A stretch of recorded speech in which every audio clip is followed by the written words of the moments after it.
Hi, this is Ed Sciaky, and we're gathered together today with, three old friends of mine. Actually, we're all getting on in years here, but we're not all that old. The ladies known as the Roches. Now, probably we're 10 years or so down the line when people used to, laugh at hearing the name, but maybe there's some people who aren't familiar with the Roches, Maggie, Terry, and Suzzy. Hello, girls, ladies. Hi, Ed. Hi. Hi. Hi, Terry. Hi, Ed.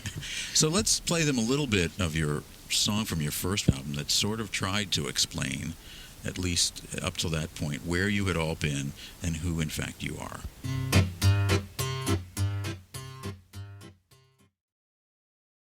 And of course you can agonize over this and recut the opening 10 times. Okay. Yeah, I would personally take out that getting on in years part. Well, we can start again. So I like that. Look, I'm into reality. It's true. I like it too. I'm proud of the years. I think we should keep this whole thing so far. This whole thing about talking about whether we like it, good idea.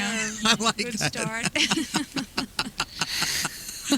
That's it. It's audio verite. Yeah. Right. The more talking about, the talking about it, the better, because that's kind of what we're about. Well, could we kind of plan the next thing we're going to talk about before we actually talk about it? What do you think would really get the audience interested in listening to this? Well, we're here to promote your new album. Isn't that the crass commercial point of this whole thing? Well, it sort of is, except that what we really like to do is talk, which is why we were so excited to do this, because we knew we wouldn't have to do any singing.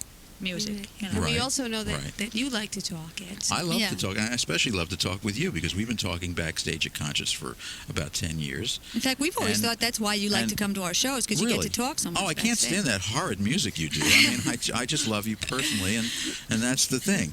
But actually, I guess we know each other now, you know what I mean? The fact that we're here together kind of means that we know each other. Well, you and Suzzy have been through quite a number of life-threatening type of... We were through a tornado together in Philadelphia. That is correct.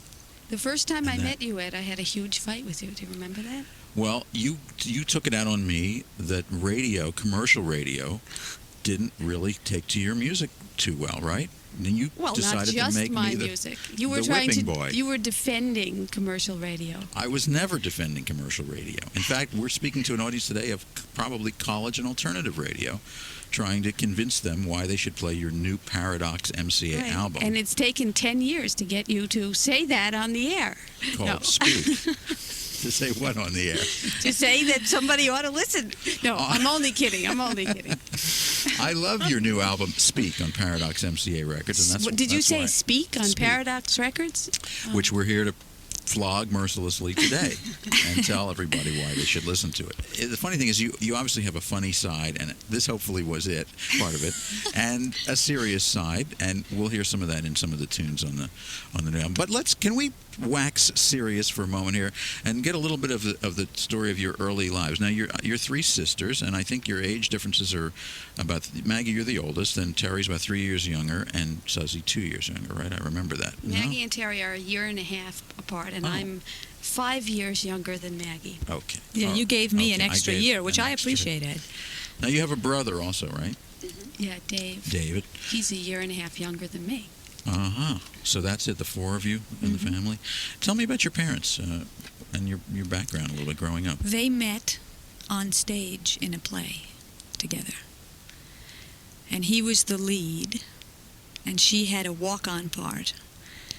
And I believe the first things the first words that were exchanged was that he stopped the rehearsal in the middle and said, "Could you please move over? You're standing in between me and the lights." They were in Buffalo in a small acting company. That's how they met. And then they ran off to Greenwich Village to become actors in New York and did many different things, one of which was have us. They were very encouraging of us to be artistic in any way. And my father used to write songs for us to sing in front of the relatives, and everybody would have a verse. Now, did the three of you do harmonies and things together, a shtick for your parents and friends? Well, Maggie had an amazing ear for harmony from when she was 5 years old. Someone would sing a song, and she would sing the harmony part to the song, and nobody knew quite where this came from. Where did it come from, Maggie? I don't know. It just came naturally. Do you recall embarrassing moments in your childhood? Do you recall when you did some show or performance? I mean, is this where this all got Many. started? Yeah. It reminds me, there's a line in one of the songs on this album about the things that I did as a little girl. It's from the title track, Speak, coincidentally. Uh-huh. That's your song, Maggie? Uh-huh. So that's based on that kind of a recollection of embarrassing childhood moments? I mean... Well, I would say the words little girl in the song are used to include more than just, early childhood.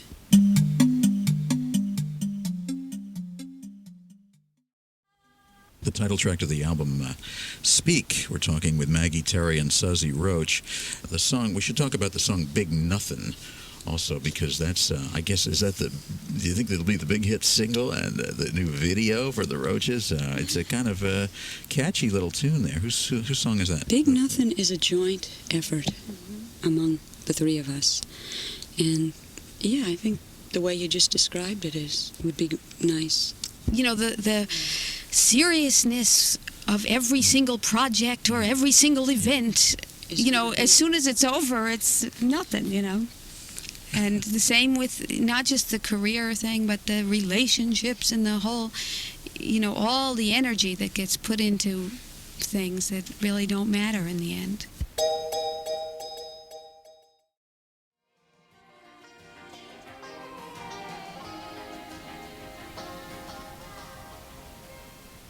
It's always annoyed you that you kind of consider to be kind of weird in some ways, I guess. Is it? You know what I mean? Does it annoy you? Well, yeah. I mean, I don't feel weird. I feel normal. I feel like we're very real, maybe, Yeah. Like the songs, the things that we write about are, kind of what we experience and what we see of the world. We sort of reflect that back.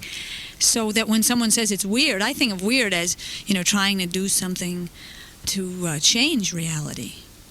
Trying to shock somebody or make someone think that you're other than you are, rather than being real. It's really hard to write a song, and it's really hard to express anything. And so when it comes out, a lot of times, the twist, that's in the world, that life has those kind of twists, so that when I hear that coming out of us, it seems very natural to me, because that's what I see coming in. Well, Maggie and Terry first made an album together. In fact, you mentioned in the song We that the two of you made a record, and that was the Seductive Reasoning album that came out on Columbia with a track produced by Paul Simon. That was back in '75. The duo was the first thing. Yeah, Maggie would write these songs, and she would write the arrangements in two parts. Like she wrote all the songs, and she would write two parts to them. But you had sung, the three of you had sung harmonies before that? Just not around really the house? me. I was really younger than they were. I see. But they always sang harmonies. Heavily influenced by Simon and Garfunkel. Yeah. I wonder if the Indigo Girls rings a bell at all, because they're kind of a modern-day Simon and Garfunkel, in a sense, a two-part harmony kind of thing. Are you familiar with They've it? told us that they've been big fans of ours. They come and see us when we play in Atlanta. Right. And in fact, when I heard their record that was, I don't know, it was on like an independent label with just the two of them with the guitars. Right. It reminded, when Right. I first heard it, it reminded me of me and Maggie when we used to. Really? More so than Simon and Garfunkel, probably. Yeah, for some reason we didn't arrange our harmonies in a similar way to Simon and Garfunkel. Yeah.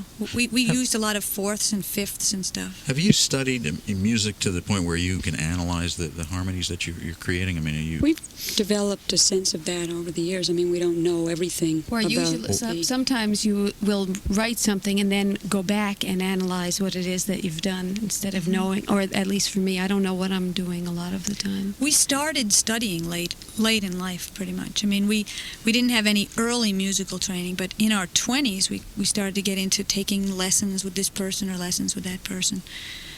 Yeah. So it's not like there's a classically based background, after you did the duo album, Seductive Reasoning, then there was a few years before the trio album came out. What happened in the time between those two albums when Suzzy joined? We just had jobs. Were you disappointed, really, that the album didn't do anything, or just thrilled that it came out at all? We were kind of disappointed and, confused as to why. Well, we things moved were to the way they Louisiana about a month after it came out, right? Mm-hmm. That record took a year and a half to make. And Paul Simon had produced one of the tracks on it, and Right. Paul Samuel Smith, he did all of Cat Stevens' stuff. Right. We went over to England and did part of it with him, and then we did the rest of it in Muscle Shoals. This was your big break. Right. Yeah. Columbia Except Records. for the times were really different then. I mean, to have women, they didn't even call them women those days. They, playing their own instruments, writing songs. Right. That was really, Going I mean, against the now grain.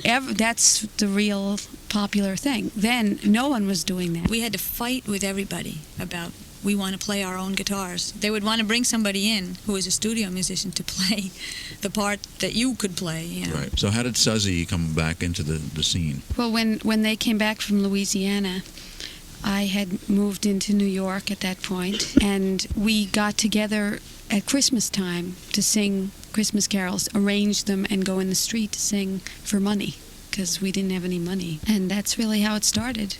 We were singing on the street. And then Jack Hardy asked us to open the show for him at Folk City one week, which is a club in Greenwich Village in New York.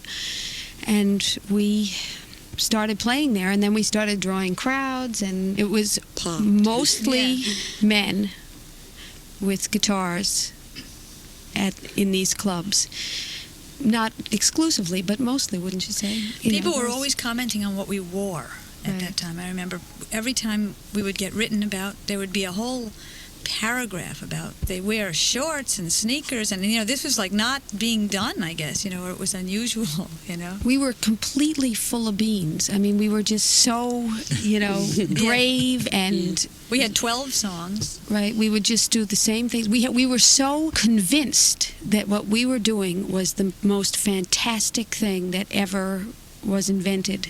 I think that's part of it. I really do. And that comes from being young, too. Not that we don't think that anymore, but it's a little bit different. You don't go around, you have to kind of pretend that you don't, pretend that you're humble. So that was really a landmark for you, I guess, the first album for the trio. Mm-hmm. The first album was produced by Robert Fripp. Interesting experience working with him, I guess, Audio Verite. Yeah, it was really a great experience working with Robert. Yeah, Got he along really good with him. He listened to us. And And he liked liked us. what we did, which is very unusual. A lot of people love what we do, but in the industry, it really is different than what other people do. I don't know why we're so different. It just happens that we are. And a lot of people, simply because we're different, resist. I think one of the reasons that we attracted a lot of attention at that time, because there was a lot of magazines that wanted to do stories on us and stuff, was the phenomenon of a major label putting that kind of a record out in that time. It didn't. Nobody could figure out why. And just really, it blew our minds, I think, all three of us, in a way we maybe weren't ready for this sort of success. People were saying we were like the Beatles. And it wasn't hype from a record company, because the record company really didn't know what to do with us. There was a big expectation for us to be incredible, and there we were standing with our three guitars. We had no protection. I remember the feeling that nobody else had ever had this happen to them, that this was like a unique thing, that everyone in the world was paying attention to us, and that's what it was like. And now, since then, I've seen that, this is something that happens to people. You get real popular, and then, it's quite possible that several years later, nobody's talking about it. Yeah. Well, was it kind of a relief, in fact, that you didn't become the Beatles? I mean, Yeah, I think so. For me, I don't think I was ready for that, really. I don't. Yeah. You followed up with an album called Nerds, which, if you want to talk about strange lyrics like My Sick Mind. Yeah, Nerds was an interesting album because it came right after this whole big first flourish of attention. And we had done a 2.5-week tour, opening shows for Boz Scaggs in California, playing to 5,000-seat places. And we would walk out on stage with our 3 acoustic guitars and start to sing, and people would start throwing things at us, which was an experience that we had never, really had. Oh? Well, no, I mean, not for 2.5 weeks every night you had to go out and do it again, It seems to me you and I had it a couple of times. Yeah, me and Maggie had things thrown at us. And it's a horrible feeling. I mean, Even when you're a regular rock and roll, like I remember Linda Ronstadt came backstage during one of those shows and was saying, "Oh, this happened to me. You know, this is just one of the things that happens." But we were, because of the nature of what we were doing, it was very. In order for the show to work at all, you have to have a little bit from the audience. You can't just simply sing your songs without getting any response, because especially if people are literally throwing things at you and screaming obscenities at you and stuff. Well, you know? and also, like Maggie, you had written these songs, and many of them are very personal. Exposing. Yeah. Yeah. I guess we felt extremely vulnerable standing up there. Yeah, and it wasn't like there was a rock band behind us and we could just dance, Right. you know. I mean, Right. people were These are your throwing emotions things. in the words and in your voices. Well, how did you react to them? Well, how did you get through that? Well, one of the things was that, I mean, we were so upset and damaged. I mean, I think it really took years to get past that experience. You know, it was a long time. Even now, when I go to a concert, the sound of the crowd when they get excited, I hate it. You know, I can't stand the sound, because we would get booed off the stage. Then Boz would come on, and you'd hear these same people cheering. But what if they're cheering for you? That you still don't like it? Or you... I like that. I like Oh, that. you like that. I like that. But I mean, if I go to somebody else's show and they're cheering for the other person, I take it personally. It isn't the most normal thing for most people to be cheered at, to be applauded. I mean, and yet you're very normal here today, practically. I mean, you live regular normal. We all came over here on a rainy afternoon, and probably No one all was got cheering on the subway. No one was cheering, and yet for yourself. when you get up on stage, often people do cheer. But cheering is, you have to have that. It's like a play, or it's part of the event. It's not like I don't feel that people love me because they cheer for me. They're appreciating me in a certain context, which is my job, my responsibility, my art, if you will. I love that, but it's not me. I don't get confused that, oh, I must be great. Well, you're great at what you do, hopefully. Yeah, At sometimes. this thing you're doing. They just don't know what a miserable person you are in real life. And don't want to know, right? Isn't Right, that it's it? not Yes. appropriate for them to know. Right. Now, you do talk about in the death of Suzzy Roche. Is this like wish fulfillment? When the first record came out and everyone was thinking we were so great, and there I was going to the laundromat just like I always did and doing the same things, and on one hand you show up at a certain place and you're supposed to be behaving like a rock star, and on the other hand your life is the same. So I found that was a real confusing thing. That's really probably where that song came from. On the new album now, there's a song "Person with a Past."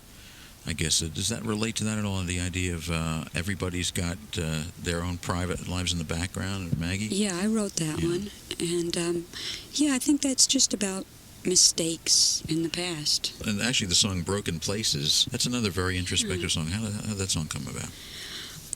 Well, that song I wrote because for a play, actually. A friend had written a play called Broken Places, and the subject matter of the play was a young man about 18 years old who was adopted and was searching for and being reunited with his birth mother. And the song was to be sung by him. Many times your songs are funny in a way, and they're supposed to be, but some of them are just so poignant and so touching that they're not funny. I wonder if people can put these two identities together. You have this very serious thing going, and yet you have this very funny kind of strange thing that's what going. I mean by real, though. Yeah. Isn't that isn't life like that? It's like But one minute you're howling about something, and the next true, minute though. Yeah. In the entertainment business, usually if you're a comedian, Right. you're funny. Right. If you're a serious person, you sing very serious songs. You're either one or the other. There isn't usually that great of a spectrum. When you did the Hallelujah chorus, which was on that the next album, Keep On Doing, I remember seeing you perform it live, and it's kind of serious because you're doing a really great job on this piece of basically religiously connected music, and yet Terry, for example, you're snapping your fingers and making it funny, which is hard to see on a record, but when you did it live, I mean, you put a humorous edge on that. Hallelujah, hallelujah.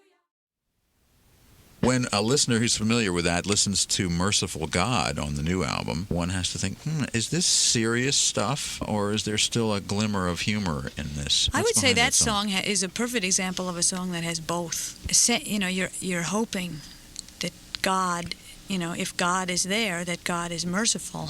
A lot of the lyrics on that are out of the Bible. Huh. You know, the yoke upon the neck of the disciple. That's right from the Bible. It's this idea that if you're going to talk about God, you must speak like this. That's why people can't talk about God these days, because the rest of the world is not like that. It's like if we're made in God's image and we have a sense of humor, then he must have one. You know, where did we get that? Or she, or it.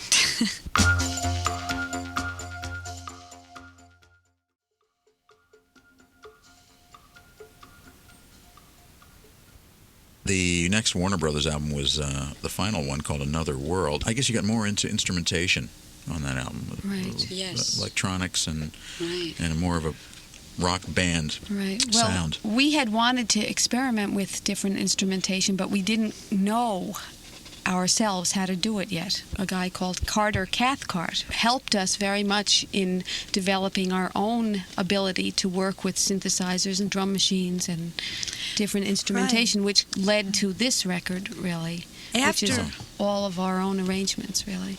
After doing Another World, and after having met Carter, you know, we had to learn how to play that record on stage. Right. And Carter had played a lot of the parts, so we had to sit down and analyze the arrangements and learn how to work with synthesizers. Were ours, though. Right. Yeah, no, but he had played. played them, but then we had to learn how to sort of work with synthesizers and use them.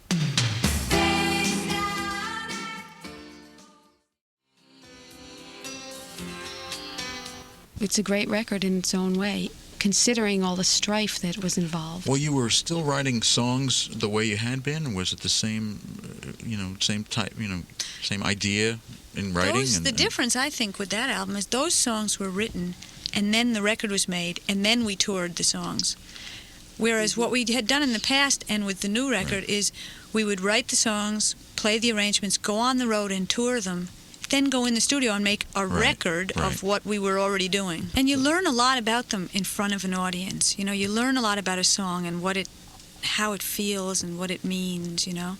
Yeah. So that if you go right in the studio and do the record before having that interaction with the audience. But Another World was a real tremendous learning experience for us, though, and I think that if we had solidified the arrangements before making that record, we wouldn't have learned as much, because we wouldn't have been as open to take in someone else's input. I'm sure Warner, when they dropped you after that album, were pleased that you had a good experience learning there. Yeah, that's the sort of thing that they're concerned with absolutely. in record companies. Well, we give them credit for putting out all 4 albums on CDs. They all sound great. Yeah. But we're not here to flog them. We're here to flog the new Paradox MCA album called Speak, which the Roches are just releasing.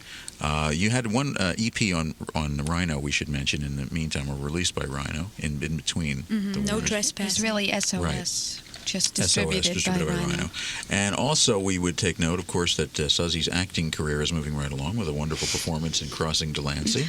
Oh, thank you. And you did the music for the soundtrack as well, the Roches did, and are on the soundtrack album. If Roches Completus, will note the CD available on that. We come to the new album called Speak, and there's a lot of stuff on it. There's 14 tracks and a lot of different combinations, as we mentioned, of you writing. I guess we should mention some of the other tunes on the album. Now, Terry's song, Everyone is Good, right? A very optimistic approach. Yeah, I think it's optimistic, that song.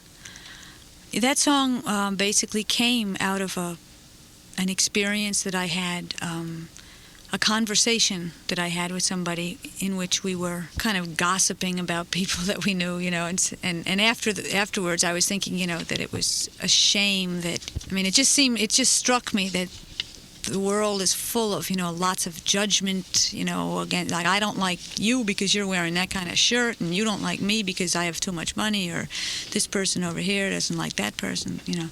And it just seemed to me like that was a shame, you know, that that's the way it is. Another thing was that, the person I was talking to is very religious, and I just was thinking how it seems like all the different religions, we're all trying to get at the same thing because we're all the same species, Yeah. and that it's a shame because it seems to be a divisive thing rather than a bringing together, like I don't like you because you are worshiping a different God than I'm worshiping.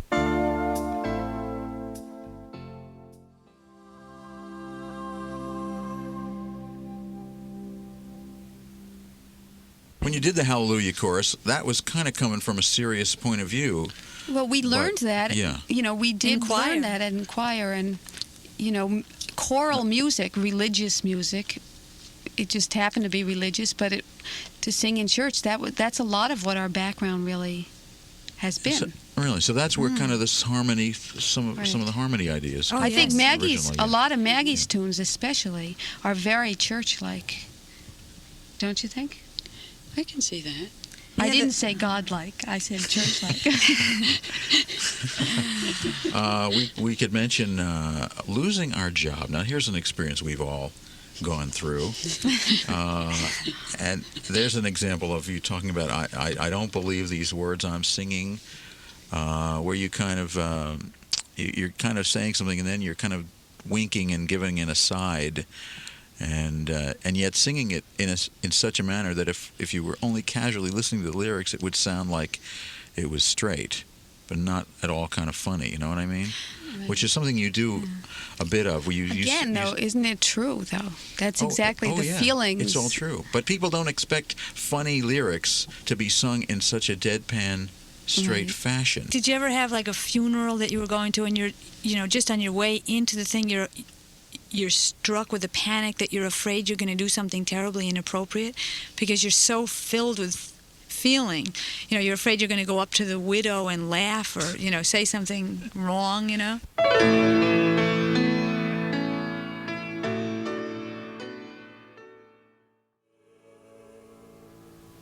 Are you real close friends, the three of you now? It's 10 years after working together. Would you say you're still real good friends? Definitely, yeah. Yeah, in a way. Well, friends. You joke about it. Off stage, you always joke. On stage, you certainly joke about it. Off stage, you also joke about it.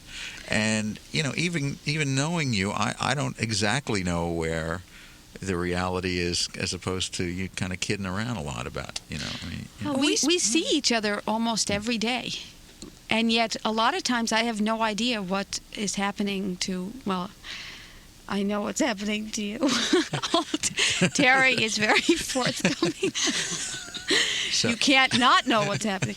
No, but sometimes you just don't get down to the business of what you've been doing in your life because we have a very professional relationship too. Yeah, Maggie's more of a Scorpio. She'll sort of, there'll be a week, like the other day, Lucy, Suzzy's daughter, said, has anyone heard what's happening with Maggie lately? Or has anyone, noticed has Maggie been around? So you don't always know exactly what's going on in your mind. You see each other even when you're not working. Is that what you're saying? No, we're always working on something.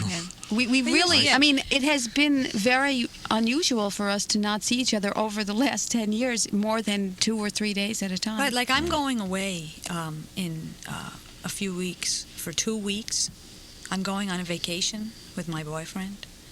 And I'm saying that, but I really don't believe that I'm going to be going away for 2 weeks. Right, because something will come up and you can't get away. Yeah, these guys will probably show up in Tucson, or, And also, I think we might take each other for granted a little bit, too. I mean, if we were not to see each other, I think it would really make a big difference. And we're just so used to each other. It's not like a friend where you make an extra effort to call them up and go out and have dinner or something like that. We know we're going to see each other, so we just assume that. Yeah. Like last year, Terry got hit by a car and her leg was broken, and I think all of us had the same thought of, God, what if something happened to one of us?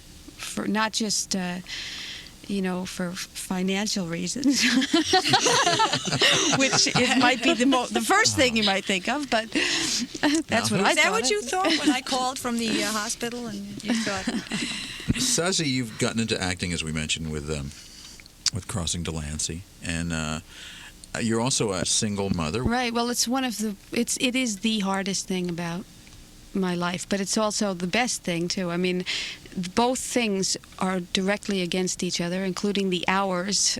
Yeah, They're totally yeah. opposite, but one makes the other possible. I don't think I could only do this, or I don't think I could only be a mother either.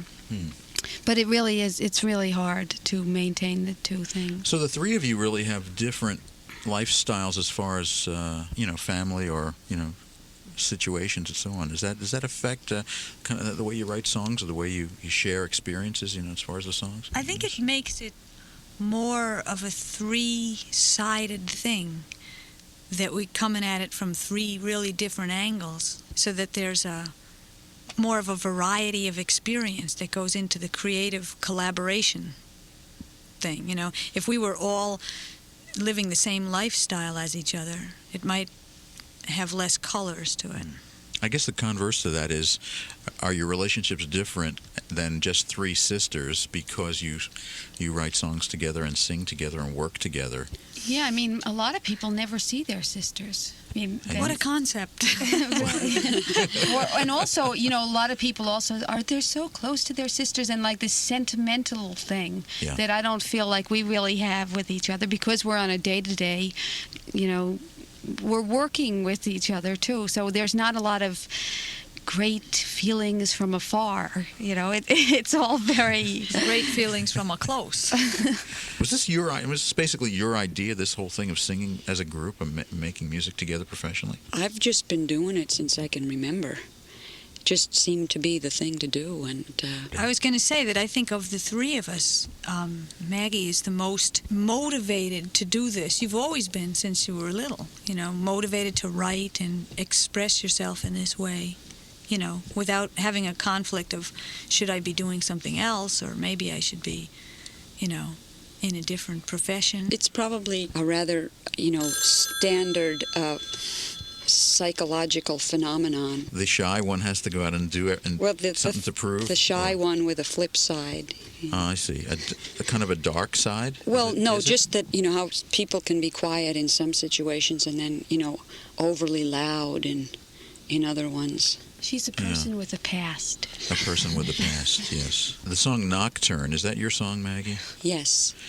A kind of a pretty bitter, kind of I thought it was kind of bitter or kind of sad. What was the emotion? Stymied, not knowing what to make of that situation. Kind of a disappointing experience or The thing that amazed me when I first heard that song was how accurate a description of what it is that happens in that situation. I thought it was a real triumph of being able to just sort of dispassionately describe what happens. But also to have the nerve to say something like that. I mean, I've never heard a song that says that. Right. It's leaving yourself wide open. There was some convincing had to be done that it was all right to do that song, right? So there are songs that we never get to hear, I guess. Maggie is one of the... There's many songs that you never get to hear.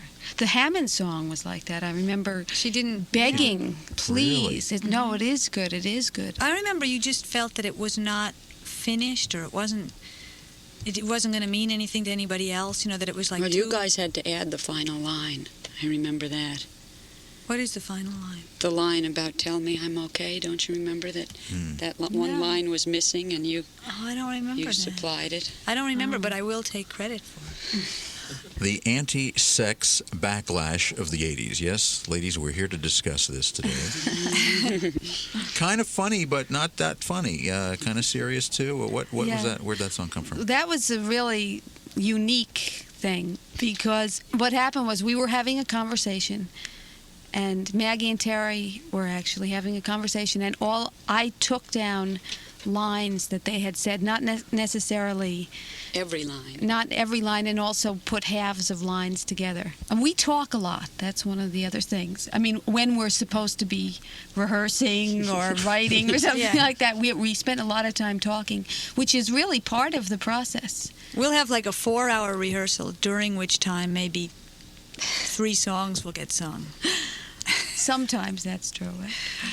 I think you talk a lot amongst yourselves, and that gives you that reduces the need for you to talk to other people as much about some of these things. Perhaps you Probably true. You have Yeah. a built-in dialogue, or whatever the 3 word of that word is. Well, we have to go to other people to talk about each other. Okay. Yeah. Well, can't you talk about Maggie with Suzzy? Oh, yeah. Oh, that's great. Yeah. So you have a built-in. It's great. You can just talk about, because Yeah. twins don't really have that. You have it down where you can. Oh, yeah. As soon as Yeah. somebody gets on your nerves, you get on the phone with the other one and start trashing them. You don't do that with me, though, do you? Just the Now, other day. does your brother David get into that? Is he considered the fourth sister in any sense, or is the fact that Well- he's male? Do you share with him this way? Very much so, but in different. I mean, we're all different from each other. We all relate differently.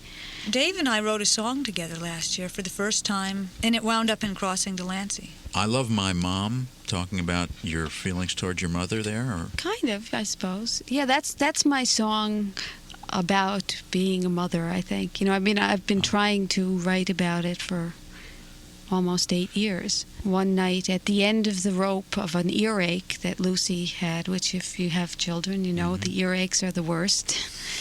And she kept saying to me in her pain, "I love you, Mom, I love you." That was her. I thought it was such a strange thing that she kept saying that to me.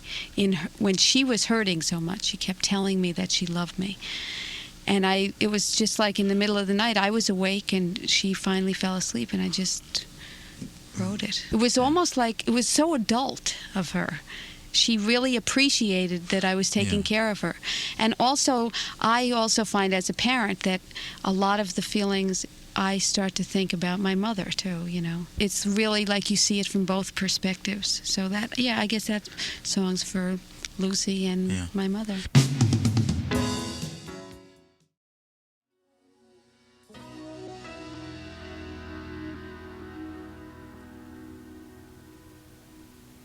the song Cloud Dancing is kind of a fantasy. I heard that first live, and it's one of those songs where you're singing it pretty much straight-faced, as you often do, and yet it's your fantasies, and you wake up and you're a beauty queen. No, or it's whatever. not a fantasy. Oh, I see. It's just That's true, as we've said. Autobiographical. Well, your dreams and your realities are kind of intertwined, I guess. But it's another one of these songs that's sort of funny, but yet you put these beautiful harmonies. And I wonder if that leads to any kind of confusion with people who just hear you for the first time and going, well, how do I categorize these ladies? What are they doing? Are they comedy? Are they serious stuff? Yeah, it's really a problem for the narrow thinker. Well, any last remarks before this record ends? We've tried to kind of do what I just said, which is to try to explain to people kind of what you do, which is something that we can't say in one sentence or one word. I'd just like to say that the idea of doing the interview in the nude really helped out, because I think we've all been pretty relaxed as a result of that. There is one thing I'd like to say about the new record. Yes. That's Speak on Paradox Records? Yes, Speak on Paradox Records. I would like to say thank you to Jeffrey Lesser, who was the engineer who we worked with. Yeah. And one of the reasons I think the record came out exactly the way we wanted it to, which is really the first time we can say that, I think, is that we basically beat Jeffrey every day. No, that he really listened to what was in the arrangements and heard every little thing, and it was really a pleasure to work with him. As you've produced this album for yourselves, this is the first time we yourselves, produced it ourselves. And kicking off a new label, Paradox Records. We wish you the best with it, and I hope I've really enjoyed this. Yeah. And I hope people have gotten to hear a little bit about what you're really like, if in fact this is what you're really like, because even I don't really know. But also, I think that probably we'd all like to say about our fans, whoever they may be, who have listened to us through all the years, that we really, really would not have been able to keep going this long without our fans, because it's been a struggle, but it's been great, and it makes it all worthwhile when we can put out a record and also do concerts for people. Right. I would say please see the Roches live when they come to your town. Maggie, Terry, and Suzzy, thank you. Thanks, Thanks, Ed. Ed.